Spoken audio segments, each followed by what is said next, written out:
같이 읽어볼까요? 시작. 핸들링. 예.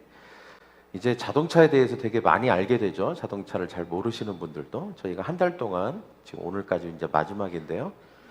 우리가 일상생활에서 우리가 흔히 접할 수 있는 주제를 가지고 우리가 하나님의 말씀을 듣고 있습니다. 안전벨트, 와이퍼, 내비게이션 이렇게 주제들을 가지고 우리의 신앙생활 또 우리가 어떻게 하나님을 잘 믿을 것인가에 대해서 우리가 나눴죠. 오늘은 이제 우리가 이 시리즈의 마지막으로 핸들링이라고 하는 주제를 가지고 오늘 말씀을 나누겠습니다. 핸들링이란 운전자가 핸들을 조작해서 차량을 제어하는 능력을 말합니다. 우리가 이제 운전을 해본 사람들은 이것이 굉장히 중요하다는 것을 잘 알고 있습니다. 특히 우리가 어떤 위기의 순간이나 예상치 못했던 어떤 상황에서 이 운전자의 핸들링 능력은 굉장히 중요하죠. 급커브를 만났거나 빗길에서 막 갑자기 미끄러지거나 이럴 때 앞차가 막 탁 점거했을 때 급정거를 했을 때 이 핸들링의 능력은 진짜 운전 실력을 보여주는 것입니다. 우리의 인생도 마찬가지예요. 우리가 이제 평탄한 길만 있는 게 아니죠. 그때는 누구나 다 운전을 잘 합니다. 그냥 뭐 평안히 그냥 큰 이슈 없이 갈 때는. 그러나 인생의 급커브를 만나거나 갑자기 급정거를 하거나 또 이렇게 요즘같이 눈이 많이 오는 때는 뭐 갑자기 눈이 내려서 이 차량이 통제가 잘 안 될 때는 우리의 운전 실력이 이 핸들을 어떻게 조정하고 핸들링을 어떻게 하느냐가 굉장히 중요합니다. 그래서 오늘은 우리가 누가 우리 인생의 핸들을 잡아야 하는지에 대해서 그리고 다양한 도로 상황들이 있습니다. 그때 우리가 어떻게 핸들링을 할지에 대해서 오늘 말씀을 듣도록 하겠습니다. 첫째, 먼저 우리가 꼭 짚고 넘어가야 될 것은 핸들을 누가 잡아야 하는 것입니까? 보통 우리가 자동차를 운전할 때는 내가 잡죠. 우리가 운전을 처음 할 때를 기억해 보면 굉장히 겸손합니다. 모든 것이 익숙하지 않기 때문이죠. 두렵기도 하고 조심스럽기도 합니다. 그러나 많은 사람들이 이제 시간이 좀 지나고 운전이 할만하다. 이제 백밀러도 보고 가끔은 이제 한 손으로 반죽을 한다 그러죠. 이제 한 손으로 막 이렇게 뒤를 보면서 운전을 막 하기도 하고 이렇게 하면서 자신감이 쫙 이렇게 붙기 시작합니다. 그러면 옆에 또 이제 와이프나 누가 운전 잘하는데 이런 말이라도 들으려고 치면 갑자기 이제 자신감이 급상승을 하죠. 근데 거기서 끝나는 게 아니라 이제 과신을 하게 됩니다. 나는 운전을 너무 잘해. 이 정도는 어느 상황에도 난 대처할 수 있어. 막 하면서 자기 자신을 크게 이제 과신을 합니다. 이제 그러다가 사고를 한번 내고 나면 아주 겸손해지죠. 많은 사람들이 자신의 인생이라고 하는 운전을 이렇게 생각할 때가 있습니다.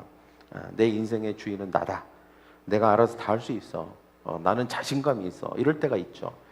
처음에는 조심스럽게 시작을 하지만 어느 순간은 그것이 지나쳐서 이렇게 생각합니다. 나는 어떤 도움도 필요 없어. 나는 하나님 없이도 잘 살 수 있어. 나는 내 인생에 내가 주인이기 때문에 내가 모든 것을 다 통제할 수 있어. 컨트롤할 수 있어. 라고 생각합니다. 그러나 이건 굉장히 위험한 생각이죠. 잠언 14장 12절에서 이런 경고를 합니다. 어떤 사람의 길은 보기에 바르나 필경은 사망의 길이다. 그러니까 우리가 볼 때는 다 맞는 것 같아요. 특히 우리가 우리의 생각으로 생각할 때는 내가 하는 모든 생각은 다 맞는 것 같거든요. 그런데 사실은 그렇지 않습니다. 그 생각이 아주 틀릴 때가 너무 많죠.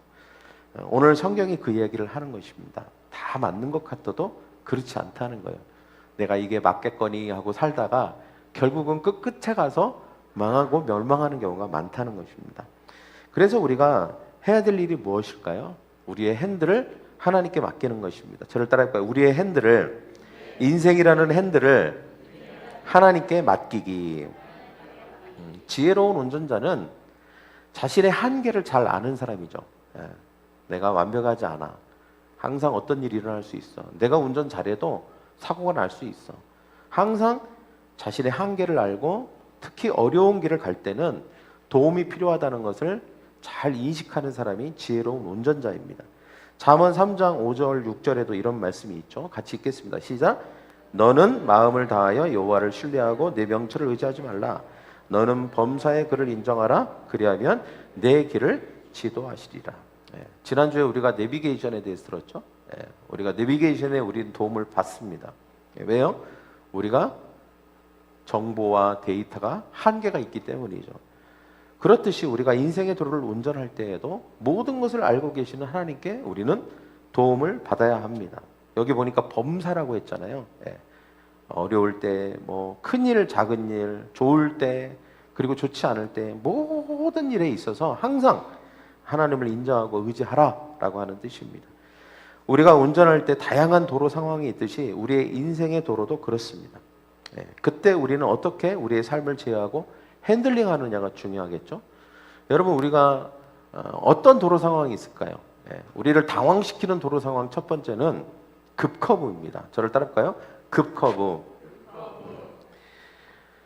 운전을 하다 보면 그럴 때가 있어요. 제가 이 말씀을 준비하다가 옛날에 잊지 못할 한 사건이 생각이 났는데, 제가 원래 결혼을 하고 티코를 구입을 했습니다. 중고로. 근데 차를 볼 줄 몰라갖고 그때 전성은 집사가 있었으면 같이 데려가서 차를 골랐을 텐데 그냥 대충 사왔어요. 200만 원 주고. 그랬더니 집에 와서 보니까 앉았는데 의자가 한쪽에 푹 하고 이렇게 들어가는 거예요. 그래갖고 제가 5년인가를 운전을 이렇게 하고 했어요. 약간 이렇게 삐뚤어지게. 그래갖고 허리가 돌아갔어요. 그리고 이렇게 봤더니 헤드라이트에 반이 물이 차 있는 거예요. 반 정도. 그런 이제 형편없는 중고차를 사긴 했는데, 근데 그 차의 도움을 너무 많이 받았습니다. 이 차가 그렇게 좋은 걸 차 운전하고 다니는 게 이렇게 편리한 거는 걸 그때 알았죠. 그때 그 차 운전하면서 아이들도 키우고 했어요. 근데 제가 그때 어디 살았냐면 장동에 살았어요. 장동은 다른 때는 불편함이 없는데 눈 오는 날은 큰일 납니다. 절대 운전하면 안 되는데 그날 무슨 일인지 우리 와이프하고 운전을 한 거예요. 꼭대기를 해서 쭉 가는데 갑자기 어떤 사람이 이러면서 나오는 거예요. 커브를 딱 돌았는데 어떤 사람이 막 이러고 손을 흔드는 거예요. 그래갖고 너무 당황해서 깜짝 놀래갖고 붓브레이크를 딱 하고 밟았네. 그때 어떻게 됐을까요? 차가 쭉 밀려갖고 그 손 흔드는 사람 차 앞을 그냥 갖다 박았어요. 그래갖고 그 티쿠가 무슨 힘이 있습니까? 앞에가 다 찌그러졌네. 근데 다행히 제가 전봇대에다가 줄을 매달아서 그걸 또 폈어요. 둘이 땡기니까 펴지더라고. 티코의 장점이에요. 둘이 우리 아버지하고 땡기니까 그게 찌그러진 게 펴지더라고요. 또 희한하죠. 놀라운 차입니다. 근데 제가 그때 이거를 뭐냐면 패닉 브레이크라고 그래요. 패닉 브레이크. 그러니까 너무 깜짝 놀래갖고 그냥 악 하고 급정거를 하는 거죠. 일반적으로 빗길이나 또 평지에서도 이런 패닉 브레이크를 하면 급커브에서 문제가 생깁니다. 미끄러져요. 통제력을 잃게 됩니다. 뭐 눈길은 뭐 말할 것도 없죠. 그냥 쭉 미끄러지게 돼 있습니다. 또 반대로 브레이크 아니더라도 우리가 핸들을 뭐 과도하게 꺾는다거나 그렇게 하면 차가 전복될 수 있습니다. 그러나 경험이 많은 운전자, 제가 그 이후로 제가 경험을 한번 겪었잖아요. 이러면 안 되는구나. 그 다음에 제가 항상 이런 눈길이나 빗길에서 어떻게 브레이크를 잡고 핸들을 조정해야 되는지에 대해서 그 다음부터 생각하기 시작했습니다. 어떻게 해야 되냐면 경험이 한번 쌓인 사람들은요, 브레이크를 한 번에 패닉 브레이크를 세게 밟지 않습니다. 어떻게 하죠? 전성은 집사님? 보통 같은 경우 나눠서 따다다닥 밟는다거나, 요즘은 그런 기능이 차에 탑재되어 있긴 하죠. 그러나 예전 같으면 나눠서 밟는다거나 아니면 슬그머니 밟으면서 조심스럽게 핸들을 조작을 하게 되죠. 그러면 그런 급 커브에서 위험을 지나가게 되는 것입니다. 가장 중요한 건 뭐냐면 또 시선이에요. 사람은 자기가 보는 곳으로 가게 되어 있습니다. 장애물만 보면 장애물을 들이받아요. 근데 우리가 나아가야 할 출구를 보면서 그곳을 계속 보면서 핸들링을 하면 그곳으로 나가게 되어 있습니다. 여러분, 우리의 인생의 급커브가 뭐가 있을까요? 갑작스러운 질병 진단을 받았을 때 급커브입니다. 당황스럽죠. 그죠? 갑자기 편안하게 가다가 갑자기 당황스러운 일이 생긴 거죠. 사업을 하다가 갑자기 어려워졌습니다. 직장을 다니다가 갑자기 해고 통지를 받았습니다. 믿었던 사람에게 배신을 당했습니다. 마음에 큰 상처를 받았습니다. 급커브입니다. 사랑하는 사람과 가족과 갑작스러운 이별을 했습니다. 급커브입니다. 이런 순간에 우리는 어떻게 핸들링 해야 될까요? 첫째는 저를 따라할까요? 패닉하면 안 됩니다. 할렐루야. 네, 저를 따라해 보십시오. 패닉하면 안 된다. 패닉하면 안 됩니다. 그러니까 잘못된 결정을 내리기 쉽습니다. 당황하면. 그래서 하나님께서 시편 46편 1절에 이렇게 말씀하십니다. 저를 따라 같이 읽겠습니다. 시작. 하나님은 우리의 피난처시오 힘이시니 환난 중에 만날 큰 도움이시라. 당황하지 말고 급할수록 어려울수록 어떻게 해요? 하나님께 피하는 것입니다. 하나님을 의지하는 것이죠. 기도하는 것입니다. 하나님의 말씀을 듣는 것입니다. 그 다음 두 번째는 급하게 반응하면 안 됩니다.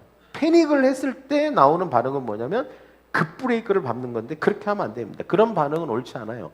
막 화가 난다거나 막 분노를 쏟아낸다거나 극단적인 결정을 한다거나 막 포기를 한다거나 이거는 패닉 브레이크입니다. 이렇게 우리가 옳지 않은 반응을 하는 것은 좋지 않습니다.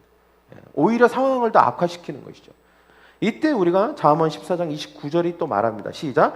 노하기를 더디하는 자는 크게 명철하여도 마음이 조급한 자는 어리석음을 나타내니라. 조급하면 안 되는 것이죠. 세 번째는 시선을 올바른 곳에 두어야 합니다. 문제를 보는 게 아니라 문제 너머에 계신 하나님을 보아야 되는 줄 믿습니다. 할렐루야. 히브리서 12장 2절 시작. 믿음의 주요 온전케 하시는 이인 예수를 바라보자. 예수님을 바라볼 때 우리는 그 커브를 안전하게 통과할 수 있는 것이죠. 욥은 대표적으로 어떻게 보면 성경에서 가장 센 급커브를 만난 사람 중에 하나죠. 어느 날 갑자기 모든 게 그냥 물거품처럼 다 사라졌습니다. 그때 그가 이렇게 말했어요. 시작. 주신 이도 여호와시고 거두시는 이도 여호와시니 여호와의 이름을 찬송받으실지어다. 당황하지 않았습니다. 물론 당황했겠죠. 그러나 올바른 반응을 했습니다. 막 감정적으로만 반응하지 않았어요. 그의 시선을 환난이 아닌 하나님께 두었습니다. 그때 하나님께서 그를 다시 축복하신 줄 믿습니다. 할렐루야. 두 번째 우리가 우리가 만나게 되는 도로 상황은 오르막입니다.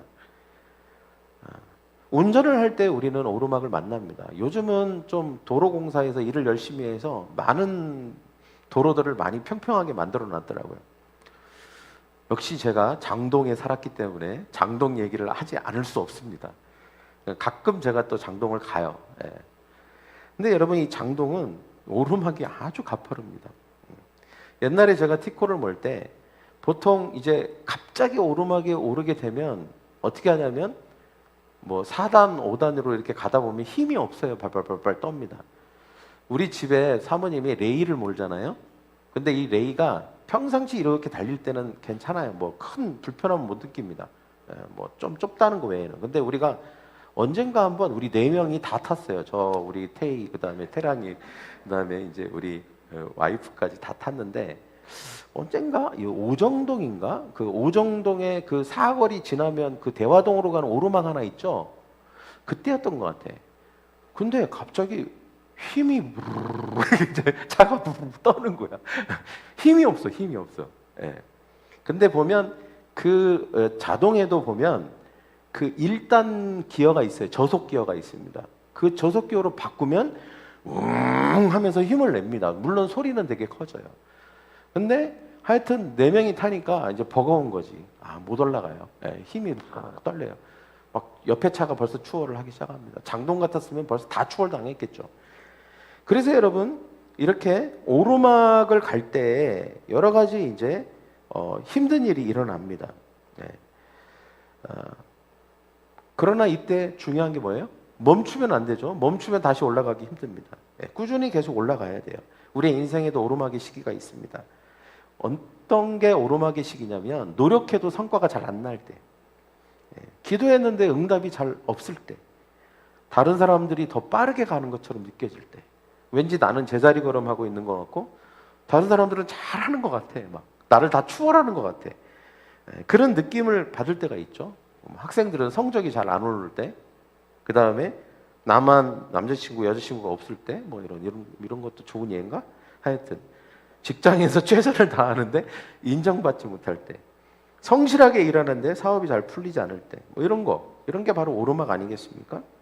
이럴 때 우리가 어떤 핸들링이 필요할까요? 첫째는 기여를 낮추는 것입니다. 저를 따라할까요? 기여를 낮춘다. 먼저는 우리가 욕심을 좀 줄이고 속도를 줄이면서 많은 것을 한꺼번에 하려고 하지 말고 한 걸음 한 걸음 내가 꾸준히 간다. 이런 마음으로 그런 마음을 갖는 것입니다.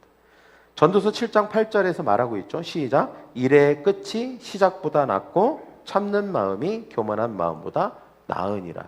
할렐루야. 예. 그 다음에 두 번째는 인내하는 것입니다. 오르막은 계속 오르막만 있을까요? 아니죠. 오르막에도 끝이 있습니다. 예. 영원히 계속되는 오르막은 없다. 예.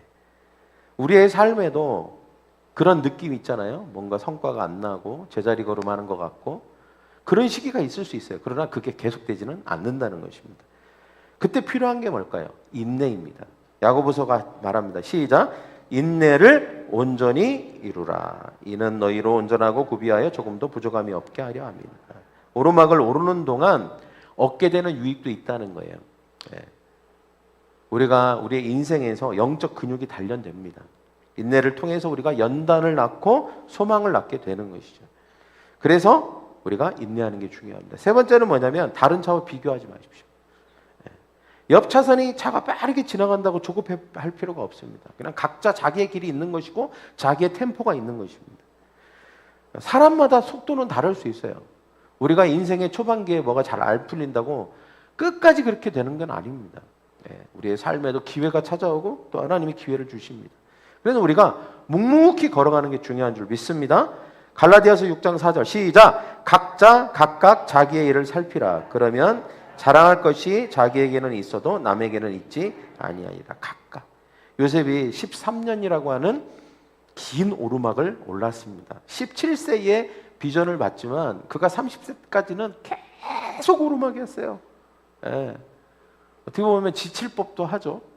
그런데 요셉은 아무런 성과가 나지 않는 그 인생을 그럼에도 불구하고 포기하지 않고 각 상황에서 최선을 다했습니다. 감옥에 갇히면 갇힌 대로, 억울하면 억울한 대로. 뭐가 아무 그런 희망이 보이지 않을 때도 여전히 요셉은 계속해서 그 오르막 속에서 하나님의 계획을 계속 보려고 했습니다. 그때 하나님께서 마침내 요셉을 통해서 역사하신 줄 믿습니다. 예, 오르막이 있습니다. 우리 옆에 사람이 오르막이 있지만 인내합시다. 비교하지 맙시다. 그 다음에 그 다음은 우리의 도로 상황 어떤 게 있을까요? 내리막이 있습니다. 내리막. 자, 오르막이 있으면 내리막이 있죠. 그러면 우리의 인생에서 내리막은 뭘까요? 내리막은 사실 악셀을 밟지 않아도 되는, 자동차 입장에서는 쉽죠. 힘을 들이지 않아도 되니까 저절로 차가 굴러갑니다. 그런데 사실은 내리막도 위험합니다. 그죠? 예. 만약에 제어가 되지 않는다면 어쩌면 더 큰 사고가 날 수 있고 더 위험할 수 있는 게 내리막이죠. 이때 브레이크를 잘 사용해야 됩니다. 예전에는 자동차 요즘 오토도, 여러분 오토도 그거 아세요? 여러분 우리가 강원도 같은 데 살지 않아도 잘 모를 수 있는데 풋브레이크를 계속 밟으면 브레이크가 터집니다. 계속 밟잖아요. 1시간 동안. 그러면 그게 과열돼서 터질 수 있어요. 그래서 보통 사고가 나는데, 그래서 어떻게 하냐면 풋브레이크만 하지 않고 뭘 쓴 줄 아세요? 엔진 브레이크라는 걸 써요. 그 엔진 브레이크가 뭐냐? 5단을 1단으로 하면 부하가 딱 큰 기아가 걸리면서 속도가 느려집니다. 그 옛날에 수동 때는 그런 기술이 있어요. 근데 자동도 어떻게 보면 저단속으로 낮추면 되는 것이죠. 여러분 우리가 내리막을 갈 때, 그러니까 이 내리막이라는 건 뭐냐면 인생이 잘 나갈 때입니다. 누구나 인생에는 잘 나갈 때가 있어요. 막 공부하면 하는 대로 성적도 잘 나오고, 뭐 직장에서 인정도 받고, 뭐 이런 내리막이 있어요. 순조로운 게 있단 말이에요. 성공이 계속될 때가 있습니다. 막 칭찬이 계속될 때가 있어요. 모든 것이 넉넉할 때가 있습니다. 근데 이때 굉장히 실은 더 위험할 수 있다는 거예요. 왜냐? 그 위험이 왜 옵니까? 교만해지기 쉽기 때문입니다. 내 능력으로 이룬 거야. 내가 잘나서 이렇게 된 거야. 나는 이제 하나님 없이도 충분히 살 수 없어라는 생각이 탁 드는 순간 굉장히 위험한 것입니다. 예. 큰 사고가 날 수 있는 것이죠. 다윗이 딱 그랬습니다. 다윗이 수많은 전쟁에서 다 승승장구하고 이겼죠. 그리고 이제 다 이루었다라고 생각하는 그 순간 바세바의 유혹에 넘어가고 말았습니다. 내리막에서 속도 조절이 안 된 것이죠. 그러면 내리막에서 어떻게 핸들링 해야 될까요? 첫째, 저를 따라해볼까요? 엔진 브레이크를 사용하라. 엔진 브레이크는 겸손입니다. 저를 따라해볼까요? 겸손. 신명기 8장 17절에서 18절. 여러분, 모든 것이 하나님의 은혜인 것을 계속 인정하고 고백하는 게 중요합니다. 우리가 잘 나갈 때 하나님의 은혜입니다. 하나님의 도우심입니다. 하나님이 능력 주셨습니다. 스스로 계속 자기 자신에게도 말해야 되고 고백해야 되는 줄 믿습니다. 그래서 신명기도 그것을 말하고 있어요. 시작. 또 두려워하건대 내가 마음에 이르기를 내 손 능력과 내 손의 힘으로 내가 이 재물을 얻었다 말할까 하노라. 내 하나님 여호와를 기억하라. 그가 내게 재물 얻을 능력을 주셨습니다. 두려워하라는 거예요. 잘 나갈 때 두려워하라는 것입니다. 옆에 사람이 얘기해서 잘 나갈 때 두려워하십시오. 또 여호와를 기억해야 합니다. 하나님이 이 능력을 주셨음을 기억하는 것입니다. 두 번째는 뭐예요? 감사하는 것입니다. 잘 될수록 감사해야 됩니다. 데살로니가전서 5장 18절 범사에 감사하라고 그랬어요. 잘 안 될 때도 잘 될 때도 없을 때도 있을 때도 감사해야 돼요. 왜? 이것이 하나님이 뜻입니다. 할렐루야. 감사는 우리를 겸손케 하는 줄 믿습니다. 그 다음에 세 번째는 뭐냐면 나눔을 실천해야 됩니다. 넉넉할 때 주변을 살펴봐야 돼요. 혹시 어려운 사람 없는지, 좀 여러 가지 도움이 필요 없는지, 어렵고 힘든 사람들을 돌아보는 그런 넉넉한 마음을 가져야 됩니다. 잠언 19장 17절 시작. 가난한 자를 불쌍히 여기는 것은 여호와께 꾸어드리는 것이니 그의 선행을 그에게 갚아주시리라. 가난한 자를 돌보는 것이 여호와께 꾸어드리는 거래요. 그럼 우리가 사실 하나님께 받을 게 많지 하나님께 꾸어드릴 일은 없거든요. 근데 가난한 사람을 도와주면 마치 이것은 하나님께 꾸어드리는 것과 똑같대요. 그러니까 하나님께 빌려드리는 거래요. 이 말은 뭐냐면 하나님이 빌려받았다는 것은 반드시 갚는다는 뜻이거든요. 빌렸으니까 반드시 갚아야 되잖아요. 하나님이 반드시 갚기로 결정한 게 뭐냐면 가난하고 없고 불쌍한 사람들을 돌아보는 것. 이것을 하나님은 굉장히 주목하시고 기억하신다는 것입니다. 여러분, 나눔은 우리를 하나님께 연결시켜주는 줄 믿습니다. 그 다음에 마지막 도로 상황은 우리가 흔치 않게 경험하는 것 중에 하나가 뭐냐면 안개 낀 길입니다. 안개 낀 길. 안개가 쫙 껴 있다. 이거는 우리의 인생의 도로에서 뭘 말할까요? 불확실한 미래입니다. 저를 따라가요. 불확실한 미래. 두렵죠. 도대체 내 인생이 어떻게 갈까? 앞에 하나도 안 보이는 거예요. 불안합니다. 이때 우리가 어떻게 운전해야 되는 줄 아십니까? 첫째는 속도를 줄여야 됩니다. 두 번째는 안개등을 켜야 되죠. 왜 안개등 켜는 줄 아세요? 전조등 안 켜고? 혹시 아십니까? 안개 속에서는 안개등이 더 잘 보여요. 깜빡깜빡 노란 게. 왜 그런지 내가 과학적으로 설명을 못하겠지만 안개등을 켜야 돼요. 안개등. 그래서 왜 비상등 켜잖아요. 이렇게. 그러면 안개 낀 날은 그 비상등을 켜면 그게 잘 보입니다. 안개등을 켜야 돼요. 세 번째는 중앙선을 잘 따라서 길을 따라서 가야 됩니다. 우리의 인생도 미래가 불확실할 때가 있죠.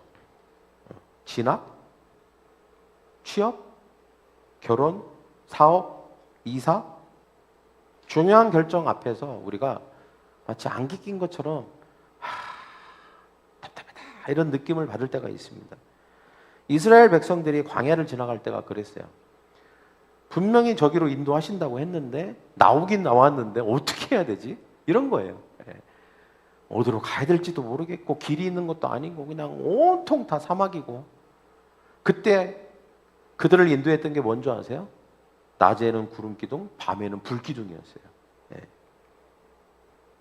하나님이 인도하신 거예요. 어디로 가야 될지 모르는데 하나님이 인도하신 거예요. 여러분, 우리의 인생에도 안개가 자꾸 낀 것 같을 때가 있어요. 근데 여러분, 걱정하지 마십시오. 하나님이 여러분의 삶을 인도하실 줄 믿습니다. 예. 그 기둥만 따라가면 되는 거예요. 우리에게도 기둥이 있습니다. 그들에게 불기둥과 구름기둥이 있었다면 우리에게도 등불이 있어요. 시편 119편 105절 시작. 주의 말씀은 내 발의 등이요 내 길의 빛이니이다. 하나님의 말씀이라고 하는 하나님이라는 등불, 안개등을 켜는 것입니다. 할렐루야. 네. 여러분 정말 내 삶이 어떻게 될지 도무지 모르겠다 할 때 등을 켜면 돼요. 등을 안개 켜면. 하나님의 말씀을 통해서 내 인생이 어떻게 가야 되는지에 대해서 들으면 됩니다. 할렐루야. 그러면 괜찮은 거예요. 예. 그 다음에 성령의 인도함을 받아야 됩니다. 요한복음 16장 13절 시작. 진리의 성령이 오시면 그가 너희를 모든 진리 가운데로 인도하시리니. 예. 성령님은 우리 앞에서 먼저 가시면서 우리의 길을 안내하시고 여시는 분이십니다. 때문에 우리가 그분을 따라가기만 하면 되는 것이죠. 그리고 마지막으로 첫째는 뭐라고요? 말씀의 등불을 켜라. 그 다음 두 번째, 성령의 조언을 받는다. 성령의 인도함을 받는다. 세 번째가 뭔지 아세요? 믿음의 선배들의 조언을 듣는 것입니다. 우리 교회로 치면 우리 셀 모임 있잖아요. 셀 모임. 셀 모임 안에서 리더들, 또 다른 사람들, 또 이런 일을 겪어봤던 사람들, 내가 그때 나도 그런 어려움이 있었어. 그러면서 그때 그렇게 또 하나님을 의지하고 또 하나님 말씀 듣고 그때 그렇게 마음이 막 딩숭숭했는데 찬양 듣고 기도하면서 그렇게 하나님께 매달렸더니 하나님이 길을 보여주시더라. 그런 조언을 듣는 것입니다. 또 기도를 같이 해주는 것이죠. 그래서 그 길을 먼저 가본 사람들, 겪은 사람들의 조언을 구하는 것이 중요합니다. 15장 22절 잠언 시작. 은혼이 없으면 경영이 무너지고 지략이 많으면 경영이 성립하느니라. 은혼이 없으면 경영이 무너진다. 예. 우리가 서로 도움을 받지 못하면요, 우리의 인생 무너집니다. 왜? 혼자는 힘들어요. 예, 주변의 도움을 받아야 됩니다. 혼자 막 애쓰고 그러다가 포기해버리고. 여러분 고립되면 안 됩니다. 여러분 해도 우리가 신앙 안에서 만나고 힘든 얘기하고 도움을 받고 서로 으쌰하죠. 왜냐하면 여러분 인생이 나만 힘든 것 같지만 그렇지 않아요. 우리 각자 자기만의 길 속에서 어려움을 겪고 있습니다. 왜 우리가 공동체가 필요한 줄 아세요? 서로 도우라고 가족이 필요한 것입니다. 우리가 육신의 가족들도 서로 돕는 것처럼 너일 내일 상관없이 돕는 것처럼 우리가 이 공동체 안에서도 우리가 서로 조언하고 도와주는 그런 역사가 있어야 될 줄 믿습니다. 할렐루야. 예.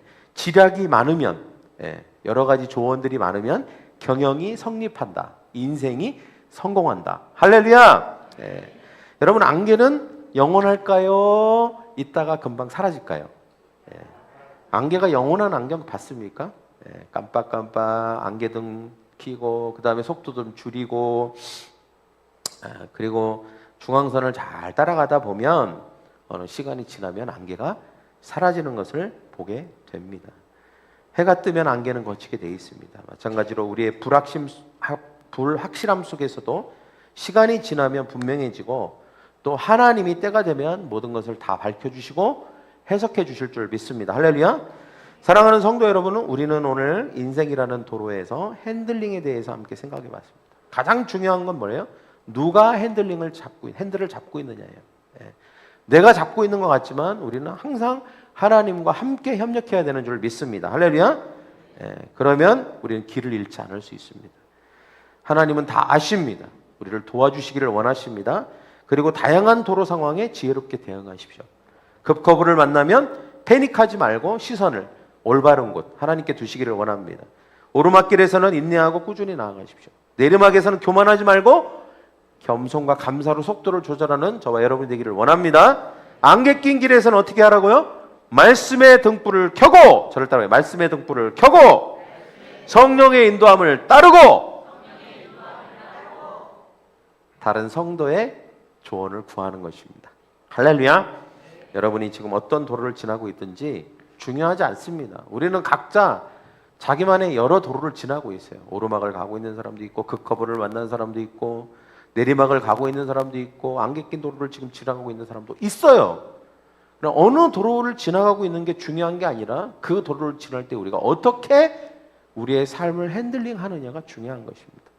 우리가 올바르게 핸들링하면 그 위험, 그 악조건을 잘 지나서 우리는 또 안전하게 우리의 인생이라는 삶을 운전하고 그리고 마침내 우리가 목적지까지 잘 도달하게 될 줄 믿습니다. 우리가 지혜로운 핸들링하는 운전자가 되기를 간절히 축복합니다. 우리 옆에 있는 사람에게 지혜롭게 우리의 인생을 핸들링 합시다. 기도하겠습니다. 여러분 가슴에 손을 얹으십시오. 저를 한번 따라서 기도하십시오. 하나님 감사합니다. 우리의 인생길을 인도하시는 하나님, 우리 스스로 운전하려는 교만을 회개합니다. 이제 주님께 핸들을 맡깁니다. 급커브를 만날 때 패닉하지 않게 하시고 오르막에서 인내하게 하시며 내리막에서 겸손하게 하시고 안개 속에서도 주님만 의지하게 하여 주시옵소서. 주님과 함께하는 안전한 운전으로